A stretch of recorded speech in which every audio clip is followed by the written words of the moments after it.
Bienvenidos mis preciosos, mis preciosas, vamos a estar en este hermoso Shabbat profetizando la palabra de nuestro Abba, de nuestro Padre, con mucho regocijo, con mucho entusiasmo, con mucha fuerza, porque en el día de hoy vamos a dar un tema apasionante, de un cielo a otro cielo. Vamos a hacer los ensayos ya de cara a las fiestas en cuanto a desvelación, porque ya vamos a estar tocando temas que van a apuntarnos a las fiestas claramente y a la liberación que ello conlleva. La liberación, porque conocer ya es liberarse, ¿verdad? Porque el conocimiento siempre es poder, y más cuando es conocimiento de lo alto. Bueno, entonces vamos a estar de un cielo a otro cielo. Lucas 17, parte 3. Deben ustedes estar atentos porque en esta ocasión hemos decidido prescindir de lo que hacemos normalmente Shabbat con Shabbat, que es el repaso y las reflexiones acerca de lo que nos ha llamado la atención semanalmente. Hoy vamos a prescindir de eso porque quiero que centremos toda nuestra atención en el mensaje de hoy, porque va a ser un mensaje que hemos de retener, hemos de guardar mejor que nunca, porque nos va a hablar a nuestro corazón y nos va a ayudar a la formación de la amada, que es lo que interesa, para que nos demos cuenta de qué poderes se mueven, porque identificar los poderes es ya algo que estudian incluso las gentes ocultistas. La gente ocultista estudia cómo funcionan los poderes fácticos, los poderes sociales, los poderes estamentales. Ellos estudian cómo funcionan los poderes que hay en circulación en medio de una sociedad o de una cultura. Entonces, identificar pues precisamente todo esto, pues forma parte de discernir, de separar el trigo de la cizaña, el bien del mal, que es una labor que debe hacer la amada del Mashiach hoy más que nunca. Entonces vamos a estar comparando verso por verso en lo que es Lucas 17 del 20 en adelante. Vamos a leerlo en las dos versiones para que vean las diferencias notables que hay entre los versos de la Nueva Traducción Viviente y los versos que nosotros desvelamos y recibimos palabra con palabra, estudiando con mucho denuedo. Dice así, dice en el verso 20 de Lucas 17: un día los fariseos le preguntaron a Yahshua, ¿cuándo vendrá el reino de Elohim? Yahshua contestó, no pueden descubrir el reino de Elohim por medio de señales visibles. Ahora, la pregunta de los fariseos es lo primero que la gente, digamos, ordinaria pregunta, la gente que se quiere acercar a Biblia o la gente que quiere dominar la profecía. Lo primero que preguntan es esto, ¿no? ¿Cuándo va a venir el reino de Elohim? Es una pregunta que no tiene trampa, es una pregunta directa, ¿verdad? Pero es una pregunta que no es un enfoque pertinente. Por eso Mashiach les dice, no pueden descubrir el reino de Elohim por medio de señales visibles. En la versión que nosotros traducimos y recibimos dice, preguntándole los fariseos en qué tiempo se establecería el reino de Elohim. Eso es un continuo. ¿Cuándo es el tiempo de que se establezca el reino de Elohim? Se estudia en toda clase de cábala, de especulación, de estudio, de exégesis, del estudio de hermenéutica, del estudio del Apocalipsis. Es algo que llama la atención, ¿verdad? Pero está mal enfocado. Por eso les dice Yahshua. Yahshua le respondió y dijo, no viene el reino de Elohim en medio de evidencias. ¿Qué nos quiere decir esto? Que el reino de Elohim se va a introducir paulatinamente en medio de los seres humanos. No va a ser algo evidente, sino algo que va a formar parte de los cambios sociales hasta que llegue el clímax de que el reino de Elohim se instale. No va a ser en medio de evidencias. No va a ser que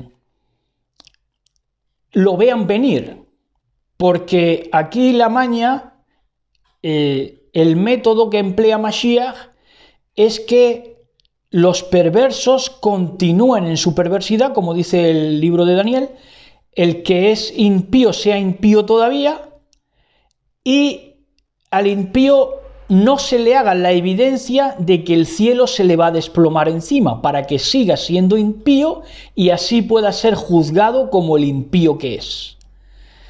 Esa es la vuelta del asunto. Por eso el reino de Elohim tiene que ser introducido, digamos, cautelosamente. Cautelosamente. Poco a poco. Con habilidad. Verso 21. Ni vendrá, sigue diciendo Mashiach, explicando a los fariseos de ese tiempo y de este, por añadidura, todos los que se quieren enterar de profecía, pero no estando en el enfoque ni siquiera entendiendo lo que es el reino de Elohim. Porque esa pregunta parte de no entender lo que es el reino de Elohim. Entonces les sigue explicando Mashiach, les va a explicar de lo que es el reino de Elohim y les va a hacer ver sus falsas esperanzas, que sus esperanzas están falsamente fundadas, por lo tanto no entienden lo que es el reino de Elohim. De ahí su pregunta, de ellos, ¿verdad? Entonces dice, ni vendrá por las súplicas de aquí o de aquí o de allí. El reino de Elohim está en el interior de ustedes. Fíjense que les dice el interior de ustedes refiriéndose a los fariseos incluso. Estaba en el interior hasta de los fariseos. Porque potencialmente en el interior de todo ser humano está el reino de Elohim. Es que esto se lo dice a los más alejados del reino, que eran precisamente los fariseos, los hipócritas, los escribas. Entonces dice que no vendrá por las súplicas, porque el judaísmo y el fariseísmo se cree que puede, digamos, torcer el brazo de Elohim a fuerza de súplicas, de mantras, de repeticiones. Los anuncios televisivos son una prueba de ello. Los anuncios de mentiras, todo es impostor, porque cada producto en nuestra sociedad, cada anuncio de televisión es un mesías. Es un Dios hiperbolizado, ¿verdad? Y creen que con la repetición, por ende, imitar, porque lo que se busca con la imitación es que todo el mundo obre igual en la medida de que todos se imiten unos a otros. Eso es lo que se busca. ¿Eso quién lo hace? El fariseísmo, que cree que puede, como digo, torcer el brazo de Elohim. A fuerza de súplicas, a fuerza de mantras, a fuerza de repeticiones. La máxima de ellos, al día de hoy, el siglo XXI, es miente, miente, que algo quedará, ¿no? Entonces se creen que así pueden introducir el reino de Elohim de una manera evidente. ¿Cómo sería un reino de Elohim evidente? Hombre, un reino de Elohim evidente en contra de lo que dice Mashiach, que es que dice, el reino de Elohim no viene en medio de evidencias. El reino de Elohim, evidentemente, como esperaría un fariseo, es que de la noche a la mañana ya todos fuéramos buenos. Y para ello han movido durante estos últimos 20 años especialmente que no haya pensamiento crítico, que no haya protesta ya ni entre los mismos protestantes y que ya parezca, se luzca como si todos fuéramos buenos, pero los males sociales endémicos, muerte, enfermedad, dolor, manipulación, mentira, no dejan de ser. ¿Por qué? Porque el reino de Elohim no se está metiendo, no se está instalando de una manera evidente, sino, como digo, con la habilidad que Elohim está causando. Ahora sí se vuelve a sus discípulos y en el verso 22 les dice, el verso 21 aquí, en la traducción viviente, dice, nunca podrán decir aquí está o está allí, porque el reino de Elohim ya está entre ustedes. Verso 22, nueva traducción viviente. Dice, entonces dijo a sus discípulos, se acerca el tiempo en que desearán ver el día del Hijo de Elohim, el día que el Hijo de Elohim regrese, pero no lo verán. Dice, y dirán, está aquí o allí. El verso 22, adelante. Nos hemos saltado el 22, vamos al 22. Y les dijo a los discípulos, vendrán días cuando desearán la edad del ser humano, gios antropos en griego, para ver y no lo veréis. ¿Qué quiere decir eso? Fíjense cómo se introduce el reino. El reino se introduce por la necesidad que hay del ser humano. El ser humano por medida es el Mashiach. La medida de todas las cosas es el Mashiach. Él es el parámetro, la guía. Entonces, el ser humano tiene que tipificar lo que es Mashiach, llegar a la estatura del varón perfecto, como dice Shaul Pablo.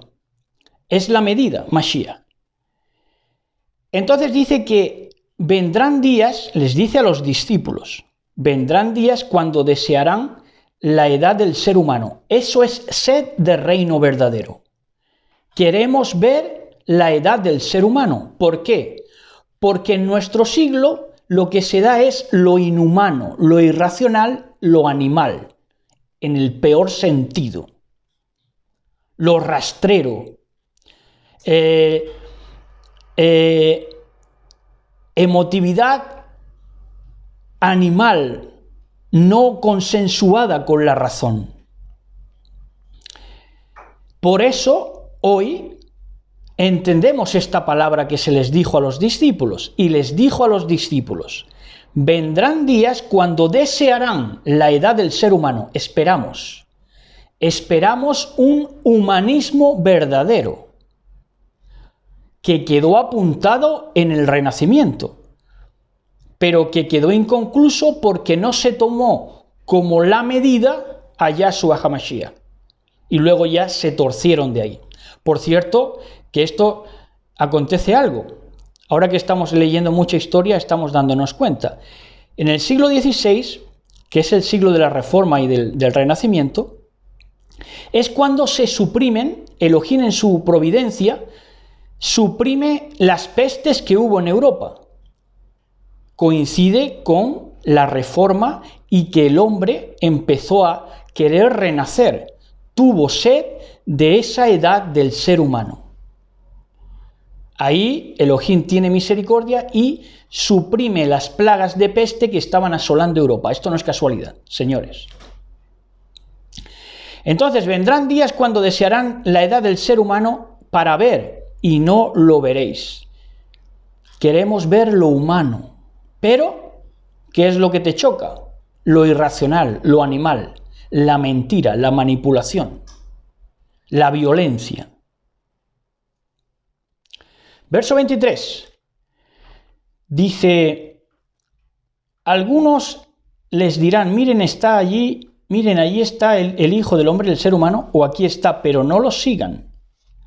Y dirán, está aquí o allí, en ese mismo lugar, subrayamos, en ese mismo lugar, absteneos de ir o de seguir. Fíjense, hoy están haciendo, no son expediciones ya, sino que es que se van allí a vivir. Manipuladores, avarientos, resulta que se van allí a vivir. Por supuesto piden préstamos a los feligreses, a las iglesias, y de eso viven, ¿no? Pero se van allí a vivir ahora y se toma a Israel como lo que va a ser más seguro en medio de los desastres que están preconizando. Pero fíjense ustedes lo que dice Mashiach. Dice, y dirán, está aquí o allí, en ese mismo lugar. En ese mismo lugar. Si dicen está en el mismo lugar, entendemos que se dice que en ese mismo lugar es la tierra geográfica de Israel. Y dice Mashiach. Y dice, claro, es él. Es él, claro, Mashiach mismo. Es el reino de Elohim. Por eso no es un lugar geográfico, como mucha gente así lo entiende. De Israel al cielo, pero no es así. Dice, absteneos de ir o de seguir. Absteneos de ir o de seguir. ¿A dónde? A ese mismo lugar. Y ese mismo lugar es Israel. Un Israel que se toma como glorioso, pero que es la tierra de los fariseos que no entienden lo que es el reino de Elohim. Porque esperan un reino de Elohim evidente en el cual hayan torcido ya el brazo a Elohim, a Dios, y Elohim haya sucumbido y haya dicho, bueno, ya está, somos todos buenos y ya no pongo más reglas. Que eso es lo que entienden y le dan una base teológica con la lucha de Jacob y el ángel. Para eso tienen Biblia, para eso tienen Torá. Pero claro, por supuesto está todo torcido. Verso 24. Dice, pues así como el relámpago destella e ilumina el cielo de un extremo a otro, así será el día cuando venga el ser humano. Verso 24, clave. Por cierto, que tenemos que ver que cuando dice, en los versos anteriores, en el 21, dice, ni vendrá por las súplicas de aquí o de aquí o de allí, el reino de Elohim está en el interior de ustedes. Esto, claro, lo vemos en Mateo 5:26.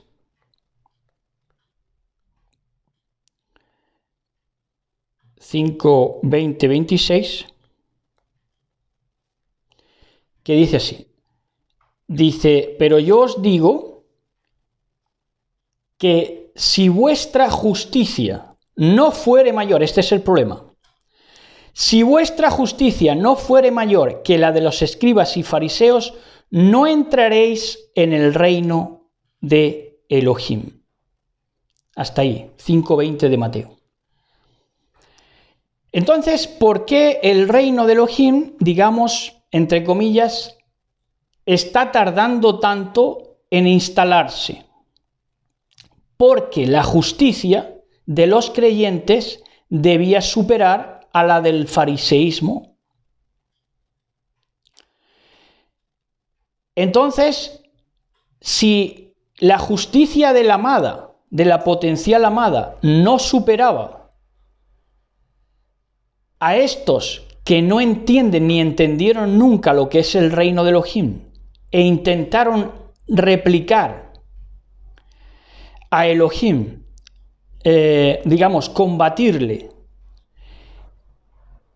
y vencerle la voluntad, entonces el reino de Elohim no podía instalarse, porque nuestra justicia no era superior a la de ellos, a la de esa gentuza farisea, hipócrita. Sí, eran muy hipócritas, pero aquí el problema es que eran mejores personas que los creyentes. Esas águilas, al final lo vamos a ver. Fariseos águilas. ¿Por qué? Porque el águila es un sinónimo de agudeza, de inteligencia. Ahora verán. Bueno, seguimos, no queremos adelantarnos. Dice, verso 24, del mismo modo, un resplandor luminoso, parpadeando como un rayo desde un cielo hasta el otro cielo, alumbrará de esta manera, subrayamos, alumbrará de esta manera quiere decir que el ser humano que tuviera a Yahshua HaMashiach por medida de todas las cosas, alumbraría también de esta manera. ¿De esta manera cuál es? De la manera que Yahshua HaMashiach estaba expresando, la luz de su boca, la or de lo que estaba expresando. Alumbrará de esta manera y será el ser humano en su día, en el día del ser humano. ¿Esto contradice el mensaje de los discípulos? En ninguna manera, porque segunda de Pedro 1:19, pueden ustedes leerlo, dice Pedro, hasta que el día esclarezca y el lucero de la mañana, dícese Mashiach, salga en nuestros corazones. Ese es el día que tiene que venir y ese es el proceso al cual tiene que llegar el ser humano. ¿Tomando de quién? Tomando de la enseñanza del espíritu del Ruach de nuestro Mashiach. Así es como se instala el reino de Elohim. Ahora, por supuesto, claro, esto va a conllevar, por el hecho de que esto se produzca de esa manera, claro, al final va a resultar evidente. ¿Por qué? Porque ese empuje de la amada a llegar a Mashiach y Mashiach a la amada es lo que va a propiciar un cataclismo, que va a hablar a continuación.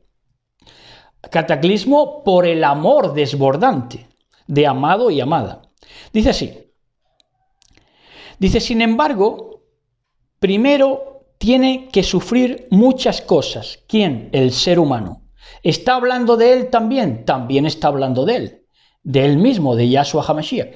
Tiene el ser humano que sufrir muchas cosas, pero por añadidura, como él es la medida del ser humano, que esto no lo entendió la Reforma ni el Renacimiento, igualmente el ser humano que quisiera llegar a él tenía que sufrir muchas cosas. Es decir, si usted es un ser humano y no un animal, debió sufrir muchas cosas a continuación de estas palabras del Mashiach, en el proceso histórico de llegar a la estatura del varón perfecto.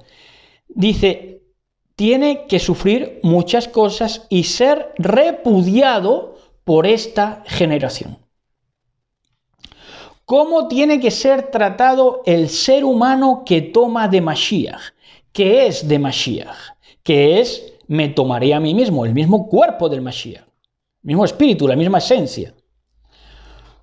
¿Cómo tiene que ser tratado? Repudiado, tiene que ser tratado a patadas, tiene que ser acusado y tiene que ser llamado bicho, llamado virus, llamado demonio y llamado lo que sea. Tiene que ser repudiado por esta generación inepta, en el sentido de que no es apta porque no entiende lo que es el reino de Elohim.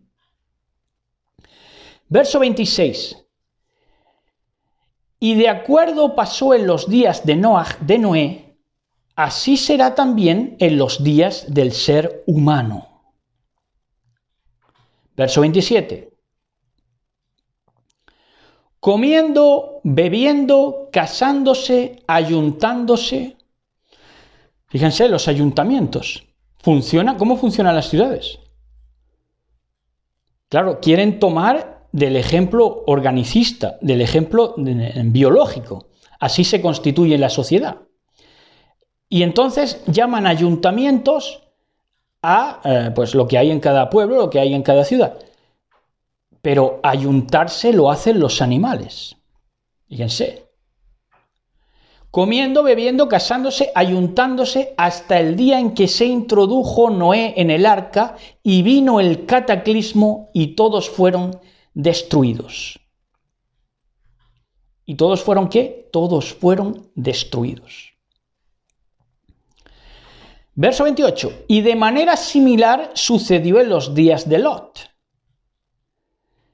Estaban comprando, bebiendo, vendiendo, plantando, construyendo, hasta que fuera ya de Sodoma, cuando Lot ya sale de Sodoma, llovió fuego y azufre del cielo y, de nuevo, los destruyó a todos.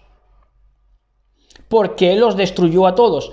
Porque lo que había en ese momento planetario era un antropos anomos, un inicuo globalizado.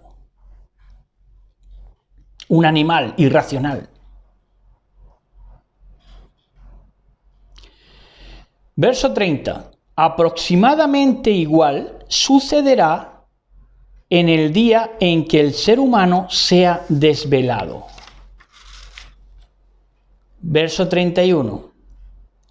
En este día, en el día en que el ser humano sea desvelado, el ser humano entienda a lo que está siendo llamado y vaya, se acerque,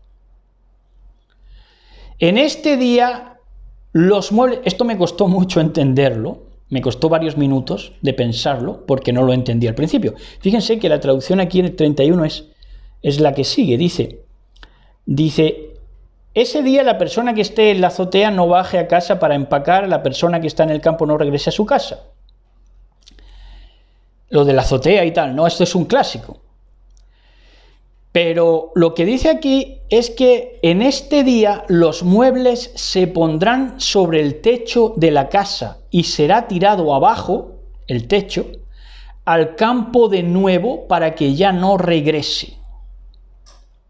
Y me costó entenderlo, digo, los muebles en el techo, ¿qué hacen los muebles en el techo? Y claro, como yo entendía este verso por lo de la azotea, digo, ¿para qué va a subir la gente los muebles a la azotea? Pero no es a la azotea, es al techo.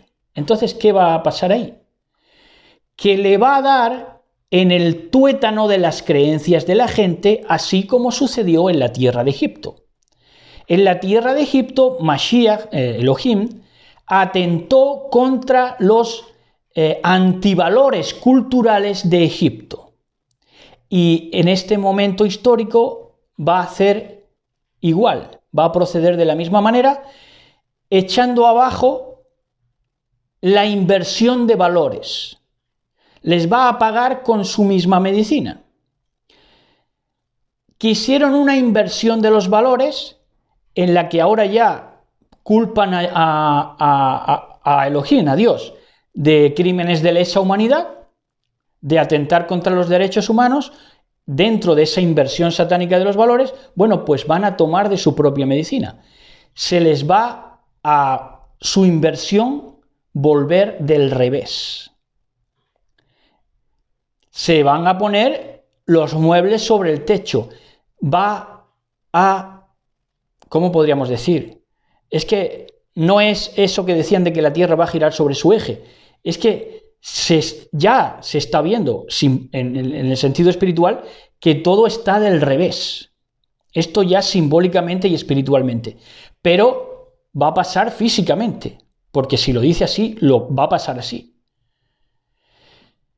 Los muebles de la casa, en otras versiones dice, o la misma palabra es, los bienes de la casa acabarán en el techo.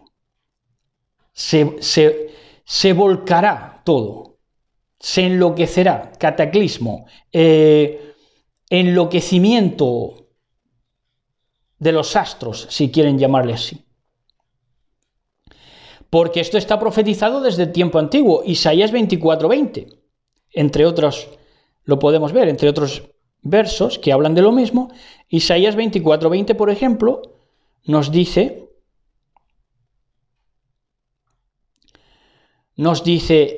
temblará la tierra como un ebrio y será removida como una choza y se agravará sobre ella su pecado y caerá y nunca más se levantará. Justo lo que dice aquí. Será tirado abajo al campo de nuevo para que ya no regrese. Verso 32. Recordad a la mujer de Lot. Ya saben lo que le pasó a la mujer de Lot, ¿verdad? Por la morriña, por el echar de menos, por el morbo también. Quiso mirar atrás. Verso 33. Quien quiera parcela, penetre al disfrute completo y pase con todos los rescatados. Yo digo, dice Mashiach, Estas versiones son clásicas porque se han predicado mucho a la hora de hablar del rapto pretribulacional que predicaba el cristianismo. Dice en el verso 34, dice, esa noche 2 personas estarán durmiendo en una misma cama, una será llevada y la otra dejada. Y en el verso 35 dice, 2 mujeres estarán moliendo harina juntas en un molino, una será llevada y la otra será dejada. Dice Mashiach, dice, yo digo que 2 estarán sobre una misma cama y uno recibirá y otro no recibirá. Verso 35, vamos a ver lo que es el molino. Habrá 2 mujeres moliendo. Primer significado, moliendo es haciendo el amor. Eso es, en el contexto bíblico, representativo, simbólico. Pero también es moliendo, diciendo, las 2 mujeres dicen que dan trigo. Y estas 2 mujeres son la gran ramera y la amada del Mashiach. Las 2 dicen que dan trigo. Las dos dicen que están manteniendo, digamos, relaciones espirituales sexuales con el Mashiach. Pero una será consolada, la amada, y la otra, ¿cómo será? Eliminada, la gran ramera. Verso 36. 2 estarán en el campo, uno asistirá y el otro no. Verso 37. Y en respuesta a ellos les dice. Ahora, fíjense en este verso porque es en el que más nos vamos a parar. Verso 37. Dice, los discípulos le preguntaron, ¿dónde sucederá eso, Señor? Yahshua les contestó, así como los buitres o las águilas, cuando se juntan, indican que hay un cadáver cerca, de la misma manera, esas señales desvelan que el fin está cerca.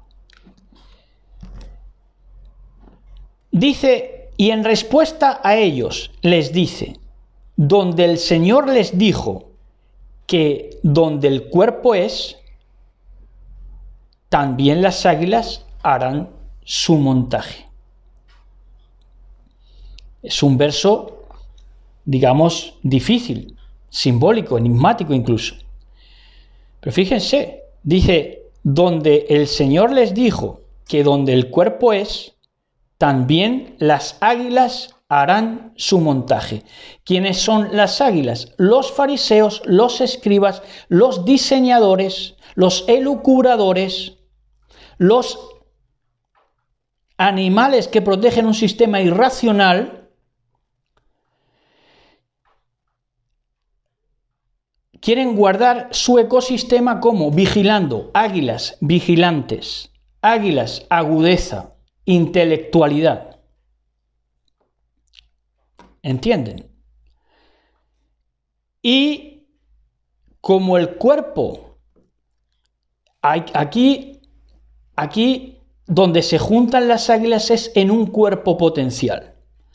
Digamos que las águilas están revoloteando sobre un cuerpo potencial. Ese cuerpo puede ser humano, amada del Mashiach, o ese cuerpo puede ser mecánico, robótico, autómata, despiadado, irracional. Y quieren protegerlo. Revolotean para protegerlo. Águilas, agudeza, intelectualidad. Primera de Corintios 12:27. En Primera de Corintios,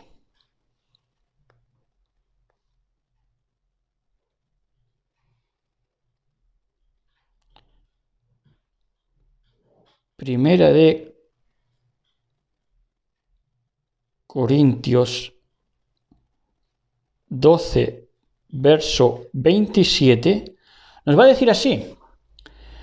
Dice, pues vosotros, fíjense dónde se quieren juntar las águilas. Claro. Esto es lo mismo de siempre. Si el niño nace, ¿qué hace Faraón? Persigue. ¿Qué hace Herodes? Persigue. ¿Qué hace cuando está naciendo el ser humano 2017, señal de la mujer en el cielo? Persigue. las águilas revolotean. O en otras palabras, en otra secuencia, el dragón persigue a la mujer. Es la misma imagen. El mismo esquema simbólico. Dice, 1 Corintios 12:27. Fíjense dónde está el cuerpo. Pues vosotros sois el cuerpo de Mashiach. ¿Quién? La amada. E individualmente, ¿cómo? Individualmente, oiga, preste atención. Individualmente sois miembros de él. ¿Qué quiere Mashiach al adherirse tu cuerpo al suyo? ¿Qué espera de ti? Que individualmente te hagas su miembro. No así el sistema de lobotomías, el sistema de mecanicismo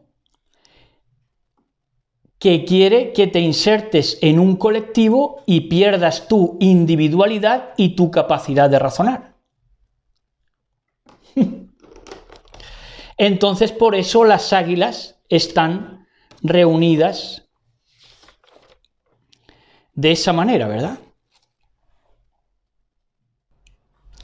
Entonces, las águilas quieren un cuerpo mecánico, un cuerpo que sea moral, pero que no sea ético. Moral, ¿qué es? Que guarde costumbres, costumbres que sirvan de condicionante restringidor, que sean poderes coercitivos, instituciones, religiones, morales, pero no éticas.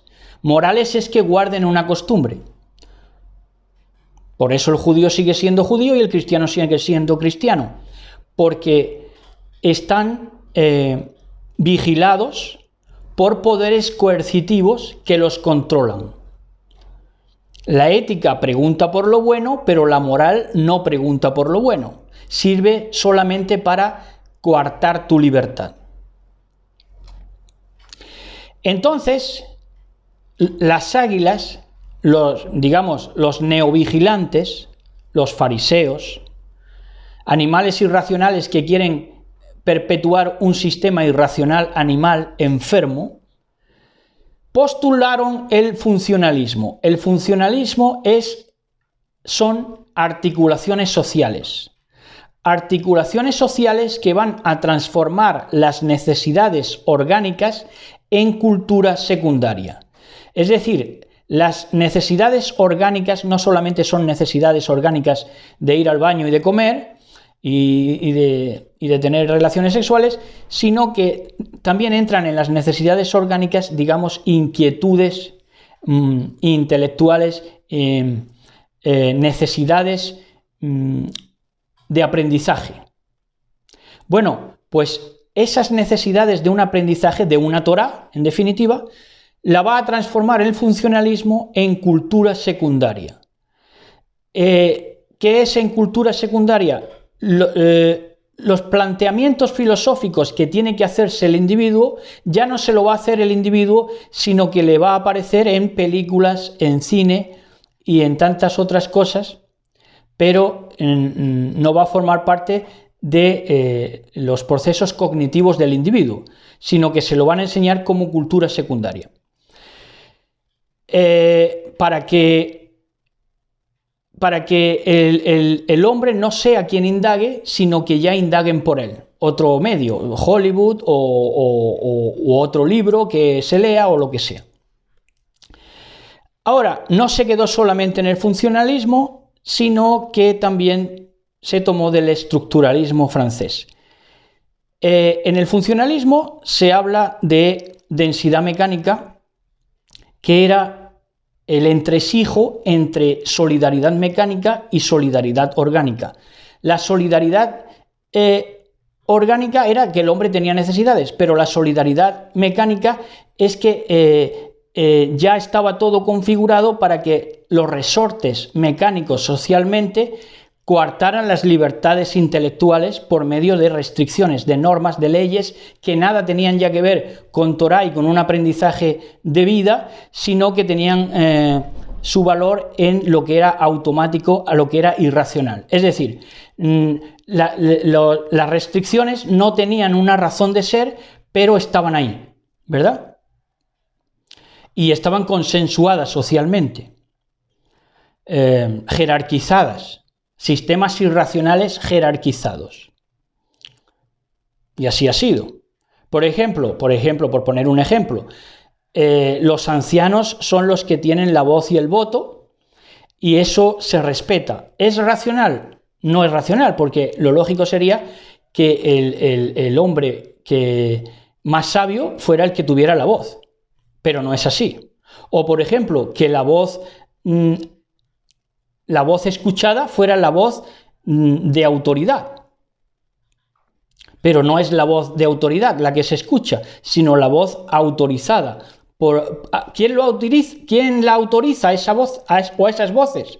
Sistemas mecánicos irracionales que le estipulan una jerarquía que no se ha ganado con nada, ni con la exposición de la razón, ni con nada. ¿Verdad? Bueno, entonces, avanzó el funcionalismo al estructuralismo francés. Fue un movimiento filosófico, científico y crítico literario francés de los años 60 del siglo XX. Lo que hoy son culturetas toman de esto. Los que son culturetas, los que son viejos protectores, águilas, que protegen el sistema y que revolotean, ¿verdad? Allá donde está el cuerpo, el potencial cuerpo, pues se saben de esto.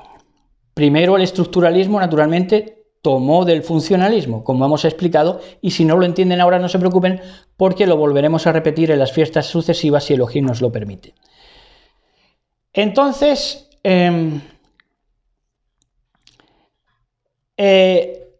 con el estructuralismo se estudia la lingüística en cuanto a su gramática universal, es decir, a su estructura subyacente, para que la invocación sea lo que controle. Es decir, que te puedan controlar con una palabra, un símbolo sacado por televisión, un símbolo, una palabra o un sonido fonológico, para controlarte a través de eso.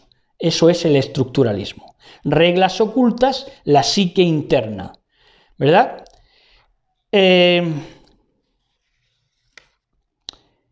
Entonces todo eso lo fueron investigando en lugares donde todavía había paganismo. Esto lo estudiaron los colonialistas y luego los estructuralistas para indagar en cómo funcionaban las sociedades totemizadas. Ahora vamos a entrar en lo que es el totemismo.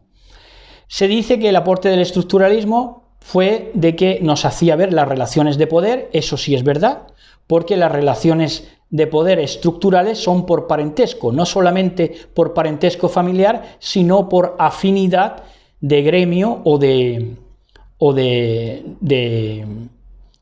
afinidad de intereses, ¿verdad? Entonces se tenía por bien también que descifraba códigos subyacentes, pero no los quiere descifrar, sino articular para entrar en la psique de las personas e indagar para un valor comercial, ¿verdad?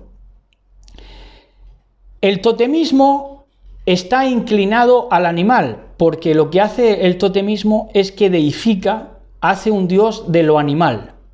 Por ejemplo, y esto lo toman, como digo, de costumbres, de moral pagana, de lugares donde todavía existe lo tribal, lo pagano, y entonces investigaron que había mitos totémicos que la aplicaron a la inventiva de imágenes en cuanto a publicidad y televisión, que empezaron a decir que el totemismo, la deificación de los objetos o de los animales, era también un fenómeno intelectual. Es decir, que lo mítico, mágico, es igual lógico.